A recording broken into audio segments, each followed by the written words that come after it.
បងប្អូនជនរួមជាតិគម្រប់ខួប1ឆ្នាំហើយ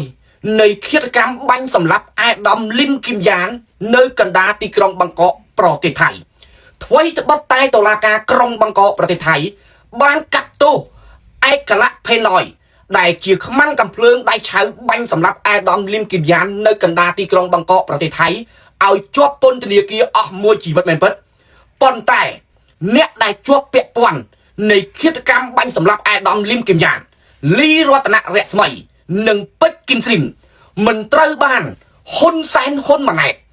ចាប់បញ្ជូនទៅឲ្យតុលាការក្រុងបាងកកប្រទេសថៃកាត់ទោសតាមផ្លូវច្បាប់ទេណាទោះបីជាមានការធ្វើសច្ចប័នឬក៏ស្នើទៅប៉ូលីសអានតាមប៉ូលឲ្យចាប់ខ្លួនលីរតនៈរស្មីនិងពេជ្រគីមស្រីមយ៉ាងណាក៏ដោយក៏ហ៊ុនសែនហ៊ុនម៉ាណែត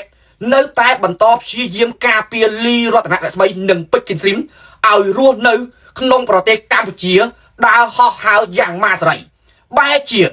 ក្រសួងមហាផ្ទៃឆ្លើយថាការតាមចាប់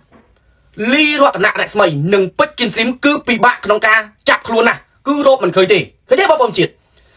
បើចាប់អ្នកទោសនយោបាយសកម្មជនបកប្រឆាំងវិញមិនដល់24ម៉ោងផងគឺក្រសួងមហាផ្ទៃរបបត្រកូលហ៊ុននេះចាប់បានភ្លាមៗណាជាក់ស្ដែង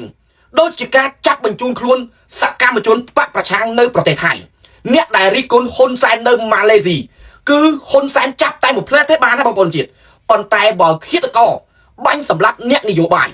បាញ់សម្លាប់បណ្ឌិតអ្នកវិភាគវិញឬក៏សកម្មជនគណៈបកប្រឆាំងគឺមិនដែលត្រូវបានអារបបតកោហ៊ុននេះចាប់យកមកកាត់ទោសតាមផ្លូវច្បាប់ទេជាក់ស្ដែងឃាតកម្មអាដាមលីមគីមយ៉ានណាលីរតនៈរស្មីដែលជាទីប្រឹក្សារបស់លោកហ៊ុនសែនពេជ្រគីមស្រីមដែលជាមនុស្សចំណិតរបស់ឃ្លាំងហួតណាមិនត្រូវបានសមត្ថកិច្ចចាប់បញ្ជូនតាមសំណើរបស់តុលាការក្រុងបាងកកប្រទេសថៃទេណា